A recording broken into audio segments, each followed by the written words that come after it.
Hello friends and dear students, आज का हमारा टॉपिक है IUPAC nomenclature of carboxylic acid derivatives.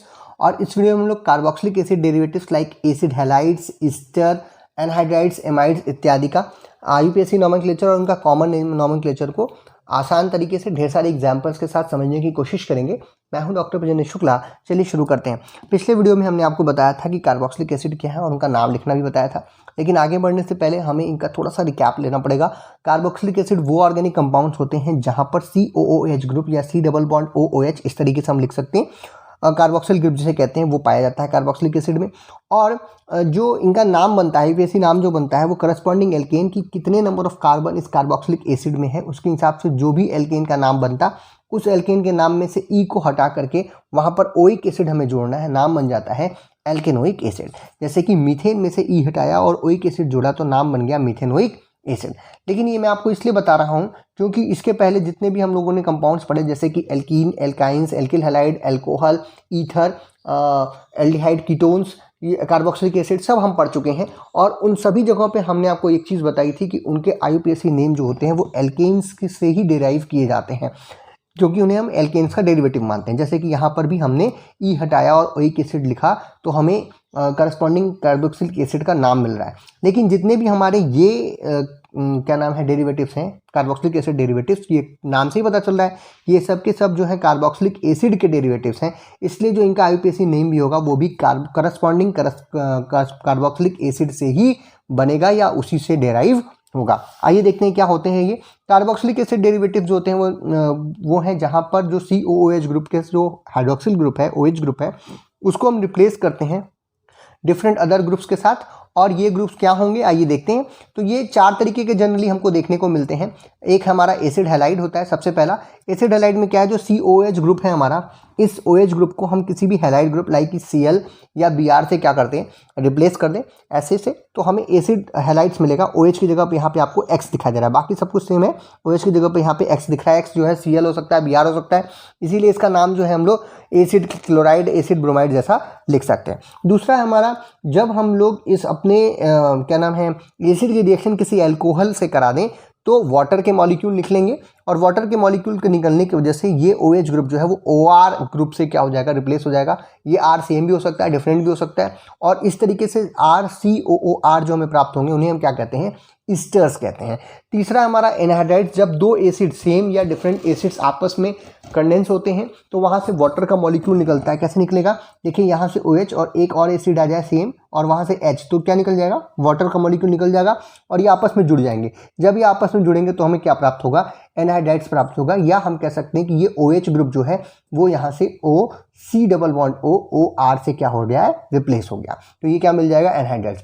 और चौथा जो हमारा प्रकार है वहाँ पे हम इस OH को किसी भी अमोनिया जैसी चीज़ों के साथ रिएक्ट करा करके रिप्लेस कर सकते हैं। वाटर मॉलिक्यूल यहाँ पे भी निकलेगा और हमें क्या मिल जाएगा, OH की जगह पर क्या मिलेगा, NH2 मिल जाएगा और हमें प्राप्त होगा एमाइड। तो ये किस तरीके से बनते होंगे इसका छोटा सा आइडिया मैं आपको दे रहा हूँ। इनकी रिएक्शंस वगैरह तो या इनके प्रिपरेशन सिंथेसिस हम बाद में भी देख सकेंगे, बाद में देखेंगे ही, लेकिन हमें ये जानना जरूरी है कि कार्बोक्सिलिक एसिड ग्रुप के इस OH ग्रुप को X रिप्लेस करेगा तो एसिड हैलाइड, OH ग्रुप को अगर OR से रिप्लेस करेंगे तो हम कहेंगे ईस्टर्स, OH ग्रुप को same C double bond OR से अगर हम लोग रिप्लेस करेंगे तो कहेंगे एनहाइड्राइड्स, और OH ग्रुप को अगर NH2 ग्रुप के साथ रिप्लेस करेंगे क्या नाम है अमीनो ग्रुप के साथ तो फिर बन जाएगा एमाइड्स। तो इस तरीके से यानी कि CONH2 जो होगा वो क्या होगा, एमाइड्स होगा। तो आइए इन सबको एक एक करके देखते हैं और इन सबका नाम भी देखते हैं। तो हमारा जो सबसे पहला क्लास है दैट इज एसिड हैलाइड। जैसा भी अभी हमने आपसे कहा कि जब OH ग्रुप को हम लोग रिप्लेस करते हैं किसी भी हैलाइड ग्रुप के साथ, X ग्रुप के साथ लाइक Cl, Br, etc, तो जो है वो एसिड हैलाइड से बनता है। इनका जनरल फार्मूला जो है, जो ग्रुप का फार्मूला इट इज COR के रूप में ये कहीं आपको दिखाई दे, या RCOR यानी एल्किल ग्रुप के साथ C डबल बॉन्ड O और X देखने को मिले, या फिर RCOCl, RCOBr, etc आपको इस तरीके से देखने को मिल सकता है। तो अगर आपको C डबल बॉन्ड O के जस्ट बगल में कोई भी हैलाइड देखने को मिल रहा है तो आप समझ जाइएगा कि वो एसिड हैलाइड्स के बारे में बात हो रही है। कॉमन नेम जो इनका बनता है वो बिल्कुल सिंपल था, जो भी कॉमन एसिड का नेम होता था जैसे कि एसिटिक एसिड, तो उसमें से आईसी एसिड को हटाना होता है आपको और प्लस उसके साथ जोड़ना पड़ता है क्या, YL और हैलाइड का जो भी नाम है, जैसे कि एसिटिक एसिड में से IC एसिड हटा करके YL क्लोराइड जोड़ रहे हैं, क्योंकि एसिटिक एसिड के OH को Cl ने क्या किया यहाँ पर रिप्लेस किया। ऐसे ही प्रोपिनोइक एसिड में से IC एसिड को हटा करके YL ब्रोमाइड हमने जोड़ दिया, तो नाम बन गया प्रोपेनाइल ब्रोमाइड। ठीक, तो इसका नाम लिखना बहुत ही आसान है, जो कि इसका कॉमन नेम हुआ करता था। IUPAC नेम लिखने में भी कोई दिक्कत नहीं है। IUPAC नेम भी कुछ इसी तरीके से लिखा जाता है। IUPAC नेम में जो भी हमारा करस्पॉन्डिंग एसिड का नाम होता है कार्बोक्सिलिक एसिड का, उसमें से हम लोग इक एसिड फिर से निकालेंगे, IC एसिड, और क्योंकि ओइक एसिड नाम बन रहा था ना, ओइक एसिड में से O को छोड़ करके IC एसिड को यहाँ से निकालना है उस नाम में से, और Y अगर क्लोराइड होगा तो YL क्लोराइड, ब्रोमाइड होगा तो YL ब्रोमाइड, या जो भी हैलाइड होगा तो YL हैलाइड का नाम जो है वो आपको ऐड करना होगा। इसका फॉर्मूला कैसे आप याद कर सकते हैं, ऐसे कि एल्केनोइक नाम हो रहा था, एल्केनोइक एसिड जो भी नाम था करस्पॉन्डिंग एसिड, उसमें से IC एसिड को हमको क्या कर देना है, हटा देना है, और इसकी जगह पर YL हैलाइड, हैलाइड का जो भी नाम है YL के साथ उसको जोड़ देना है। 2 वर्ड में इसका नाम बनेगा और आपको देखने को मिलेगा। जैसे कि आइए इस एग्जाम्पल का नाम हम लोग लिख के देखते हैं। ये आपके सामने दिख रहा है, 2 कार्बन की चेन थी, तो हम इसे कहते थे इथेनोइक, इथेन से बनता था ना इथेन, और फिर ओइक एसिड लगा देते थे। IC एसिड यहाँ से हटा दीजिए और YL लगा दीजिए, YL क्लोराइड, क्योंकि यहाँ पर क्लोराइड हमको दिखाई दे रहा है, तो नाम बन गया इथेनॉइल क्लोराइड। इस तरीके से यहाँ पे देखिए 3 कार्बन की चेन है, तो प्रोपेन और ओइक एसिड लगता, IC एसिड हटा करके YL लगाएंगे और लिखेंगे ब्रोमाइड। ठीक है, इस तरीके से नाम बन गया। इसको देखिए यहाँ पर हमें सब्स्टिट्यूशन भी देखने को मिल रहा है, इसलिए हम नंबरिंग भी कर सकते हैं, जो हमने पिछली टर्न पे आपको बताया था। जिस तरीके से एसिड का नाम लिखते थे बिल्कुल वैसे ही आप देखेंगे यहाँ पर चौथे नंबर पे, क्योंकि सब्स्टिट्यूशन है तो 4 मिथाइल सब्स्टिट्यूशन को पहले हम लोग एज अ प्रीफिक्स ले लेते हैं। इसके बाद 5 कार्बन की चेन थी, तो 5 कार्बन के हिसाब से पेंटेन बनता, लेकिन क्योंकि एसिड के रूप में हम लोग इसको लिखते तो ओइक एसिड लिखते, और ओइक एसिड में से IC एसिड हटा करके YL हैलाइड का नाम लिखना है, तो YL, और यहाँ पे क्लोराइड है इसलिए क्लोराइड। क्लोराइड की पोजीशन हम लोग इसलिए दिखाते हैं क्योंकि जनरली अगर एक ही ये ग्रुप बना हुआ है तो यहाँ पर हमेशा नंबर 1 कार्बन के ऊपर ही हैलाइड ग्रुप जो है हमारा प्रेजेंट होगा, जैसे कि एसिड में होता था। तो जैसे एसिड के नाम में भी हम लोग नंबरिंग 1 जो है वो शो नहीं करते थे, इसलिए यहाँ पर भी हमको शो करने की जरूरत नहीं है। अगला चलते हैं, जो दूसरा हमारा क्लास है दैट इज ईस्टर। ईस्टर जो है हमने पहले ही कहा आपसे कि ईस्टर को बनाने के लिए बहुत ही सिंपल सा तरीका है। एसिड का रिएक्शन अगर किसी एल्कोहल के साथ कर दें, मतलब ऑर्गेनिक एल्कोहल के साथ, तो वो जो है ईस्टर में कन्वर्ट हो जाता है। कहने का मतलब OH ग्रुप को अगर हम लोग OR ग्रुप से, सिंपल आप कहिए कि C डबल बॉन्ड OH था, उसकी जगह पे H की जगह पे हमें अब R दिखाने लगे, तो आप समझ जाइएगा कि उसी को हम क्या कहेंगे, ईस्टर कहेंगे। इसे जनरली जो है हम C डबल बॉन्ड OR के रूप में देखते हैं किसी ग्रुप में, या RC double bond OR dash के रूप में, सेम भी हो सकता है डिफरेंट भी हो सकता है यार, और या फिर RCOR के रूप में हमको देखने को ये मिलता है। इसका जो, क्योंकि हम जब इसे पहचानेंगे तभी हम इसका नाम लिख पाएंगे। इसका जो कॉमन नेम बनता है वो 2 वर्ड्स का मिलकर के बना होता है। एल्किल ग्रुप जो कि अटैच है ऑक्सीजन के ऊपर, वो हम पहले लिख लेते हैं, और उसके बाद जो भी कॉमन नेम था हमारे एसिड का, उस एसिड में से एसिड हटा करके उसके नाम में 8 जो है वो जोड़ दिया जाता है। ठीक है, तो नाम जो है उसका बन जाता है। जैसे कि यहाँ पर आपके सामने दिखाई दे रहा है, इस O के ऊपर क्या लगा हुआ है, CH3 लगा हुआ है, तो इसको अलग से लिख लिया, दैट इज मिथाइल, और ये फॉर्मिक एसिड में से बना हुआ था, इसीलिए इसका नाम हो गया फॉर्मेट, ATE इंडिंग के साथ लिख दिया यहाँ पे। इसी तरीके से देखिए इथाइल क्या नाम है, ये ग्रुप लगा हुआ है O के ऊपर, और ये एसिटिक एसिड से बना हुआ है, 2 कार्बन की चेन वाला एसिटिक एसिड जो कॉमन नेम था इसका। तो यहाँ से क्या आएगा, इथाइल, और एसिटिक एसिड में से एसिड हटा करके ATE जोड़ देंगे, नाम बन जाएगा एसीटेट। तो ये इथाइल एसीटेट इसको बोलेंगे, इसको क्या बोलेंगे, मिथाइल फॉर्मेट। ये कॉमन नेम लिखने का तरीका है। इनका IUPAC नाम लिखना भी बिल्कुल आसान है। यहाँ पर भी हम इसे 2 वर्ड्स के रूप में ही लिखते हैं। पहला तो जो एल्किल ग्रुप जो कि ऑक्सीजन के ऊपर जुड़ा होता है, उसका नाम सिंपल ऑक्सीजन की तरह लिख देते हैं, कोई दिक्कत नहीं होती उसमें, सॉरी ऑक्सीजन कह रहा हूँ, एल्किल ग्रुप की तरीके से उसको लिख देंगे। और जो उसका दूसरा नाम होगा उसमें जो मतलब कि हमारा C डबल बॉन्ड O जो ग्रुप बच रहा है, उसमें जो भी उसका करस्पॉन्डिंग एसिड था उसमें से IC एसिड हटा करके उसके आगे ATE यानी 8 जो है वो जोड़ देंगे। यानी कि हमको जो है इस तरीके का ग्रुप जब देखने को मिले तो हम ये एक साथ लिखते हैं, इस O के ऊपर जो R लिखा है उसको एज अ एल्किल ग्रुप के रूप में फर्स्ट नेम के रूप में लिख देंगे, और जो ये पूरा पार्ट बचा हुआ है जो एसिड ग्रुप का नाम है, इसमें जो भी एल्किनोइक एसिड नाम बन रहा था उसमें से IC एसिड हटा करके उसमें ATE जोड़ देंगे, नाम बन जाएगा एल्केनोएट। ठीक, तो आइए इसका नाम लिख करके देखते हैं। जैसे कि यहाँ पर आपको दिख रहा है ये फॉर्मिक एसिड, या सॉरी एक कार्बन से हमारा मिथेनोइक एसिड था, C डबल बॉन्ड OOH था, H को रिप्लेस करके यहाँ पे हमको मिथाइल दिखाई दे रहा है, तो हम इसका नाम एक साइड लिखेंगे, इसका अलग। तो इसको हमको क्या लिखना है एज अ प्रीफिक्स, तो ये सिंपल मिथाइल है, और ये हमको मालूम है कि ये कहाँ लगा हुआ ऑक्सीजन पे, इसलिए इसकी नंबरिंग देने की जरूरत नहीं है। इसको आपको क्या लिख देना है मिथाइल, और ये जो था वो मिथेनोइक एसिड से बना हुआ है, तो मिथेनोइक एसिड का मिथेनोइक IC एसिड यहाँ से हटाना है और ATE लिखना है, तो ATE यहाँ पर हमने लिख दिया, नाम बन गया मिथाइल मेथनोएट। इसी तरीके से यहाँ पर देखिए, यहाँ पर 2 कार्बन की चेन के साथ COH ग्रुप रहा होगा, H हट करके CH2CH3 आया यानी इथाइल ग्रुप आया है, तो इथाइल को पहले लिख लीजिए, दैट इज इथाइल। और ये इथेनोइक एसिड था तो इसीलिए इसका नाम क्या होगा नो तक तो जाएंगे, IC एसिड हटा करके ATE जोड़ देंगे तो इथेनोएट। ठीक है, तो ये नाम बन गया इथाइल एथेनोएट। इसी तरीके से यहाँ पर देखिए मिथाइल ग्रुप लगा हुआ है COH के ऊपर, तो यहाँ पर मिथाइल लिख दीजिए सिंपल सबसे पहले, और उसके बाद देखिए 1 2 3 3 कार्बन की चेन थी, और 3 कार्बन की चेन के हिसाब से इसका नाम बनता प्रोपेनोइक एसिड, IC एसिड हटा करके ATE जोड़ देंगे, नाम बन जाएगा प्रोपेनोएट। तो ये नाम बन गया इसका मिथाइल प्रोपेनोएट। तो ये इस तरीके से हम लोग जो भी एस्टर्स होते हैं उन सब का नाम जो है हम लोग लिख सकते हैं। आइए आगे बढ़ते हैं और अब बात करते हैं तीसरा जो हमारा ग्रुप है, दैट इज एनहाइड्राइड। एनहाइड्राइड जो है वो हमने पहले कहा आपसे कि OH ग्रुप को हटा करके OCOR ग्रुप जो है हमें देखने को यहाँ पर मिलता है। इसका फार्मूला जो है वो हमें RC double bond OO C double bond OR के रूप में देखने को मिलता है, या हम इसे तरीके भी लिख सकते हैं, क्योंकि आप देख रहे हैं कि RC डबल बॉन्ड O 2 बार आ रहा है, तो RC डबल बॉन्ड O को एक साथ लिख लीजिए, होल ट्वाइस O एक बार। तो इस तरीके से भी हम लोग देखे होंगे आपने एसिटिक एनहाइड्राइड वगैरह का जो फॉर्मूला है वो इसी तरीके से लिखा होता है। अब बात करते हैं इसके कॉमन नेम की, तो इसका जो कॉमन नेम है उसमें जो एसिड बन रहा है, जो करस्पॉन्डिंग एसिड के जो नाम बन रहा था, जैसे एसिटिक एसिड बन रहा था, उसमें से हमको एसिड हटाना है और एनहाइड्राइड जोड़ देना है, क्योंकि ये सेम एसिड से बनता हुआ हमको दिखाई देता है। अगर तो डिफरेंट एसिड से होता है तो अल्फाबेटिकल ऑर्डर में दोनों एसिड का नाम लिख करके एसिड हटा करके सीधे एक बार ही एसिड हटाएंगे और हटा करके वहाँ पे एनहाइड्राइड लिख देंगे। जैसे कि आपके सामने दिख रहा है यहाँ पे दोनों एग्जाम्पल जो है सेम एसिड्स के साथ ही हैं।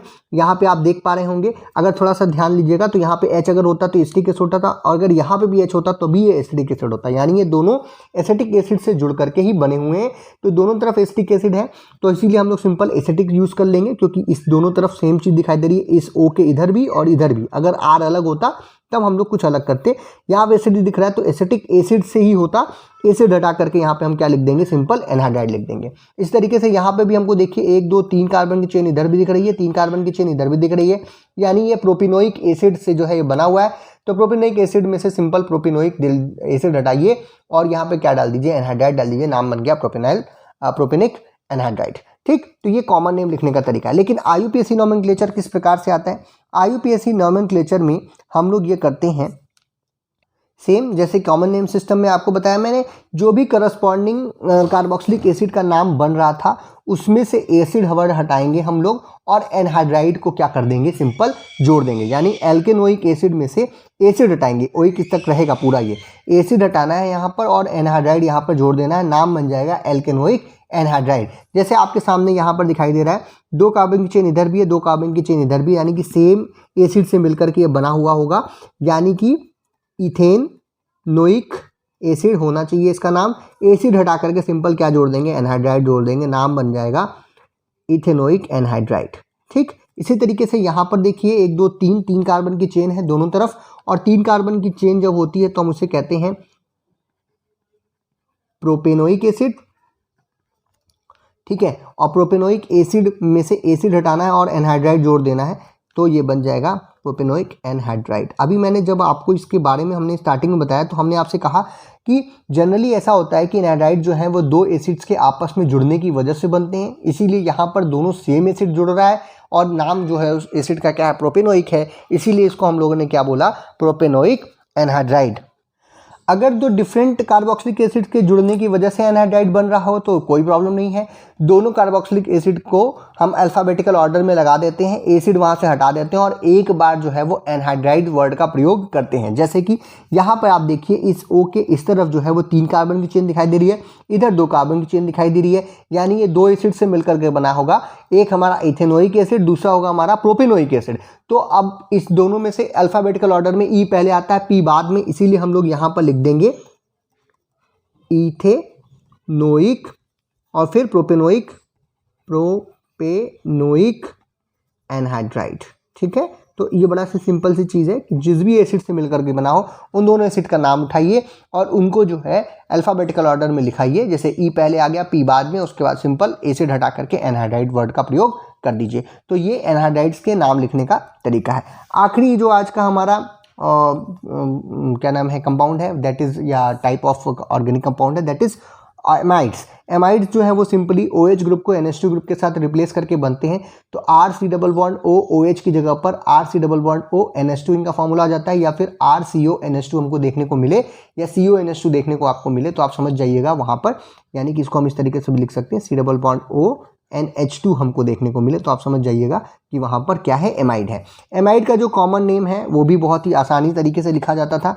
जो भी हमारे करस्पॉन्डिंग एसिड का नाम होता था पुराने ज़माने में, जैसे कि फॉर्मिक एसिड है या एसिटिक एसिड है, उसमें से आईसी एसिड हटाया जाता था और एमाइड वर्ड जो है वहाँ पर जोड़ दिया जाता था और नाम जो है उसका बन जाता था। जैसे कि फॉर्मिक एसिड आपको दिखाई दे रहा है, एक कार्बन की चेन थी, क्या होगा, फॉर्मिक एसिड। फॉर्मिक एसिड में से आईसी एसिड हटाना है और क्या जोड़ देना है, एमाइड जोड़ देना है, तो नाम बन गया फॉर्मामाइड। इसी तरीके से एसिटिक एसिड में से आईसी एसिड को हटाना है और एमाइड वर्ड जोड़ देना है, नाम बन जाएगा एसिटामाइड। तो हर जगह जनरली जैसे कि आपने देखा था फर्स्ट क्लास वाले में, वहाँ पर भी हम लोगों ने क्या किया था, आईसी एसिड हटाया था और वहाँ पे जोड़ा था। उसी तरीके से यहाँ पर भी आईसी एसिड हटा देना है और एमाइड जो है वो जोड़ देना है, एसिटामाइड जैसा नाम बन जाएगा। लास्ट में जो इसका IUPAC नेम है वो भी बहुत ही आसान तरीके से हम लिख सकते हैं। IUPAC नाम लिखने के लिए जो भी ओइक एसिड था उस ओइक एसिड को यहाँ से हटाना है, यानी एल्केनोइक एसिड जो भी बन रहा था, नाम उसका बन रहा था एसिड का, उसमें से ओइक एसिड का नाम को हटाना है और एमाइड जो है सिंपल जोड़ देना है, नाम बन जाएगा एल्केनामाइड। ठीक, तो इसलिए इसका नाम क्या होंगे, जो जनरल नेम बनेंगे एमाइड्स के वो बनेंगे एल्केनामाइड। जैसे कि आपके सामने दिखाई दे रहा है, आप कभी भी गड़बड़ी ना हो तो ये देख रहे हैं एक कार्बन की चेन थी, तो एक कार्बन के हिसाब से इसका नाम होना चाहिए था मीथेन, एक कार्बन के हिसाब से मीथेन, और उसमें से ई हटा करके ओइक एसिड लगता है तो मिथेनोइक एसिड।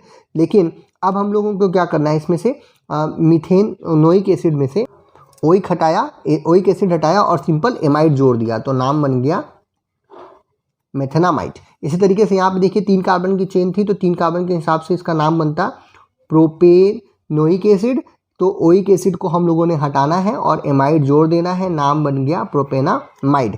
इसी तरीके से यहाँ पर देखिए, अब एक भाई अगर सब आप चाहें तो नंबरिंग भी कर सकते हैं, कोई दिक्कत नहीं थी। जो हम लोगों ने फॉर्मूला पढ़ा था क्या नाम है एसिड का लिखने का, वैसे आप यहाँ पे भी कर सकते हैं। तो हमने यहाँ पर भी नंबरिंग कर ली, 3, 4 और 5। नंबरिंग हमेशा कार्बोक्सिल कार्बन से ही होती है, तो इसलिए यहाँ से हम नंबरिंग शुरू करेंगे। और हम देख रहे हैं कि यहाँ पे हमें तीसरे और चौथे नंबर पे 2 सब्स्टिट्यूशन देखने को मिल रहे हैं, क्लोरो और मिथाइल। सी पहले आता है और एम बाद में, इसीलिए इसको हम लोगों ने पहले पढ़ रखा है उसके हिसाब से इसका नाम होगा 3 क्लोरो और 4 मिथाइल। ये तो हो गया सब्स्टिट्यूशन। इसके बाद आप देखें कि 5 कार्बन की चेन थी, तो 5 कार्बन के हिसाब से नाम बनता पेंटेन, ठीक है। और ई हटा कर ओइक एसिड के हिसाब से पेंटेनोइक एसिड, तो ओ को एन को रहने देते हैं, ओइक एसिड हटा देते हैं और एमाइड वर्ड जोड़ देते हैं, एमाइड, तो नाम बन गया पेंटामाइड। तो इस पूरे कंपाउंड का, होल कंपाउंड का नाम क्या है, 3 क्लोरो 4 मिथाइल पेंटामाइड। तो ये था आज का हमारा टॉपिक, जहाँ पे हम लोगों ने एसिड हैलाइड्स, ईस्टर, हमारे एमाइड्स और एनहाइड्राइड्स के को समझा कि उनका स्ट्रक्चर कैसा होता है, और दूसरी चीज़ की उनका IUPAC या कॉमन नेम हम किस प्रकार से लिख सकते हैं। तो इन सब में एक बहुत ही चीज़ काम की बात जो आपके दिमाग में आनी चाहिए वो ये है कि यहाँ पर जब भी हम नाम लिखने की कोशिश करते हैं तो हमें करस्पॉन्डिंग कार्बोक्सिलिक एसिड का नाम पता होना चाहिए, तभी हम उसमें बदलाव करके उस पर्टिकुलर कार्बोक्सिलिक एसिड डेरिवेटिव का नाम लिख सकते हैं। तो इसीलिए आप लोग अगर आपको ये थोड़ा सा भी समझ में नहीं आया तो इसके पहले आप कार्बोक्सिलिक एसिड का नाम जो है लिखना सीखिए। जो पिछला वीडियो था उसका लिंक आपको उस प्लेलिस्ट में मिल जाएगा और उसके बाद आप इसको देखिए, तो ये बहुत ही आसान आपके लिए लगेगा। अगर वीडियो पसंद आया तो इसे लाइक कीजिए, अपने फ्रेंड्स में शेयर कीजिए। चैनल पर नए हो तो चैनल को सब्सक्राइब कीजिए। इसका PDF का लिंक आपको डिस्क्रिप्शन में मिल जाएगा, आप वहाँ से उसको डाउनलोड कर सकते हैं। और फार्मास्यूटिकल ऑर्गेनिक केमिस्ट्री के बहुत सारे वीडियोस पहले ही डाल रखा हूँ मैं, 2री यूनिट, 3री यूनिट, 4थी यूनिट, 5वीं यूनिट का, आपको वहाँ से प्लेलिस्ट से वो भी मिल जाएंगे, उसको भी आप देख सकते हैं। फिर से एक बार आपको वीडियो देखने के लिए बहुत बहुत धन्यवाद।